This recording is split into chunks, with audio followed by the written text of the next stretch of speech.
तो भारतीय जनता पार्टी महाराष्ट्र प्रदेश के हमारे सम्माननीय अध्यक्ष श्री चंद्रशेखर बावनकुळे और हमारे महाराष्ट्र के लोकप्रिय मुख्यमंत्री सम्माननीय एकनाथ जी शिंदे और उप मुख्यमंत्री सम्माननीय श्री देवेंद्र जी फडणवीस, इन्होंने पिछले 2 दिन पहले जब प्रेस कॉन्फ्रेंस की थी तब उन्होंने ये कह दिया था कि आने वाले समय में सावरकर जी का अपमान लगातार करने वाले राहुल गांधी, इनके खिलाफ निषेध के कार्यक्रम होंगे और उसके साथ साथ स्वतंत्र वीर सावरकर के उपलब्धियों को, जिन्होंने अपने देश के स्वतंत्रता संग्राम में स्वातंत्र्य वीरों को प्रेरणा देने का काम किया, ऐसे गौरवशाली इतिहास रचने वाले स्वतंत्र वीर सावरकर के सम्मान में एक गौरव यात्रा निकाली जाएगी पूरे महाराष्ट्र में। और वो गौरव यात्रा महाराष्ट्र, मुंबई, अलग अलग जिलाओं में, अलग अलग मंडलों में होगी और उसका सबसे पहला मुंबई का कार्यक्रम आज बोरिवली विधानसभा में शाम को 6 बजे हो रहा है। और ये मैं इसके लिए जाहिर करता हूं कि आज मुंबई शहर में और पूरे महाराष्ट्र में नहीं बल्कि पूरे देश भर में जिस प्रकार के वक्तव्य राहुल गांधी ने किए थे और जहां जहां पे वो सांसद इस नाते जाते थे, चाहे वो भारत जोड़ो यात्रा हो या फिर 2022 का वो उल्लेख हो, तो हर जगह पे उन्होंने सावरकर जी का अपमान किया। हालांकि राजनीति में हमने लगातार ये बातें देखी है कि कांग्रेस सावरकर जी का अपमान लगातार करती रहती है, न बल्कि आज लेकिन पुराने इतिहास के पन्नों में भी लिखा गया है। और इसके लिए सावरकर ये ऐसे व्यक्तिमत्व थे जिन्होंने रण संग्राम में, स्वतंत्रता के संग्राम में जब कैद होने के पश्चात, यानी विचार करो 50 वर्ष की काले पानी की सजा सुनाने के बाद भी, कोलू से उनको बांध के कोलू से तेल निकालने के बाद भी, ऐसे समय में जहां पर 50 वर्ष की काले पानी की सजा सुनाने के बाद बड़े बड़े लोगों के पसीने छूट जाते थे, ऐसे समय में 50 वर्ष की सजा होने के पश्चात अंडमान के वो सेल्युलर जेल में जाना, 1910-1911 में जब बंदी बना के वहां पर भेजना,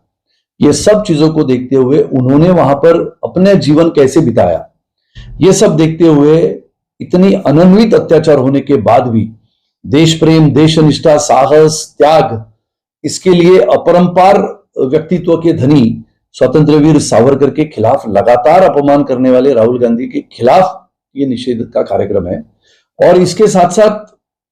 वो तो लगातार अपमान करते रहे, लेकिन भारतीय जनता पार्टी लगातार उनके खिलाफ उनके बयान को खारिज करती रही। और यह समय ऐसा आया है कि जब उनका खुद का सदस्यत्व समाप्त हुआ है, संसद का सदस्यत्व समाप्त होने के पश्चात भी सावरकर जी के ऊपर यह कहना कि मेरा नाम सावरकर नहीं है, मैं माफी नहीं मांगूंगा, तो मेरा ये कहना है कि यह समय ऐसा है कि एक बाजू में आधुनिकता की ओर जाने वाला भारत इतिहास के पन्नों में अपने तेजस्वी प्रतिमा को बरकरार रखते हुए स्वतंत्रता संग्राम के सेनानी ऐसे स्वतंत्र वीर सावरकर, और ऐसे परिस्थितियों में अपने वाणी को लगाम न देने वाले पूर्व सांसद राहुल गांधी, ऐसे समय में यह भारत देखना चाहता है कि स्वतंत्र वीर सावरकर के कर्तृत्व क्या थे, उनके गुण क्या थे,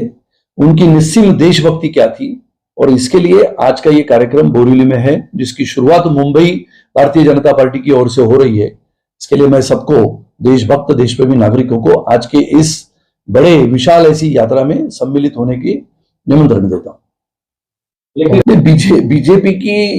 बीजेपी के बारे में कांग्रेस जो बोल रही है वो कांग्रेस बौखला गई है। आप सबको याद होगा, अगर किसी सांसद को या किसी लोक प्रतिनिधि को 2 साल की सजा अगर हाईकोर्ट में या कोर्ट में सुनाई जाती है तो उसका सदस्यत्व अपात्र हो जाता है या सदस्यत्व रद्द हो जाता है। इसके लिए आप सबको याद होगा 2013 में जब तत्कालीन प्रधानमंत्री श्री मनमोहन सिंह जी के नेतृत्व में जब सरकार थी, तभी एक अध्यादेश आया था, साधारण 2013 की बात है, जिसको वटो हुकुम कहते हैं। उस वटो हुकुम की, अध्यादेश की होली या फाड़ने का कार्यक्रम किसने किया था? तो इन्हीं ने किया था, राहुल गांधी जी ने। तो इन्होंने वो कार्यक्रम करने के बाद अगर वो वटो हुकुम वहां पर मान्य हो जाता, तो मान्य होने के बाद उसमें जो प्रावधान था कि कोई भी जनप्रतिनिधि ऐसे मामलों में फंस जाता है, कोर्ट की सजा होती है, और कोर्ट की सजा होने के बाद उसका संसद या विधानसभा हो या और कहीं पर हो सदस्यत्व अपात्र होता है, तो उसको 3 महीने का समय मिलता है ताकि वो सुप्रीम कोर्ट में जाए, ताकि वो उच्च न्यायालय में जाए और वहां पर अपनी दलील, वहां पर अर्जी दे कि मेरे हाथों से ये हुआ था, या मैं माफी मांगना चाहता हूं, या फिर आगे चल के इन कागजों के प्रति अगर हम ध्यान दें तो ये पता लगता था कि 3 महीनों का प्रावधान था, लेकिन ये 3 महीनों का प्रावधान रद्द करने का काम भी इसी समय हुआ था जब इनकी सरकार थी। तो इसके लिए भारतीय जनता पार्टी की तानाशाही वगैरह की जो बात है वो सब झूठी है। भारतीय जनता पार्टी सच्चा देशभक्त नागरिकों की पार्टी है और मैं मानता हूं कि पिछले 9 साल के कार्यकाल में ये देश निश्चित रूप से बलशाली, सामर्थ्यशाली हुआ है।